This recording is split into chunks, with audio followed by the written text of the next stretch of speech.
আগামী নভেম্বরে অনুষ্ঠেয় যুক্তরাষ্ট্রের প্রেসিডেন্ট নির্বাচনে ডোনাল্ড ট্রাম্পকে আনুষ্ঠানিকভাবে প্রার্থী হিসেবে মনোনয়ন দিয়েছে রিপাবলিকান পার্টি।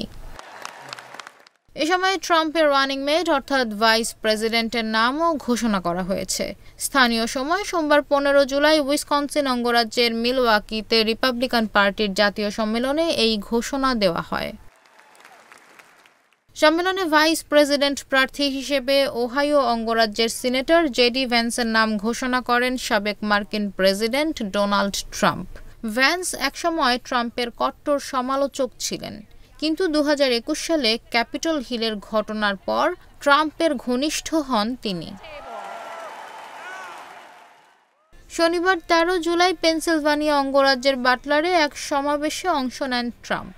সেখানে বক্তৃতা দেওয়ার এক পর্যায়ে হামলাকারীর গুলিতে রক্তাক্ত হন তিনি।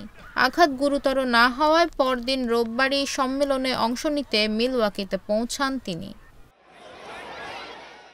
এর আগেই তার দলের পক্ষ থেকে জানানো হয়, হামলা সত্ত্বেও দলের জাতীয় সম্মেলন নির্ধারিত সময়সূচি অনুযায়ী এগিয়ে চলবে। রিপাবলিকান পার্টির জাতীয় সম্মেলন চলবে 18 জুলাই পর্যন্ত। প্রতি 4 বছর পর পর এই সম্মেলন আয়োজন করে দলটি।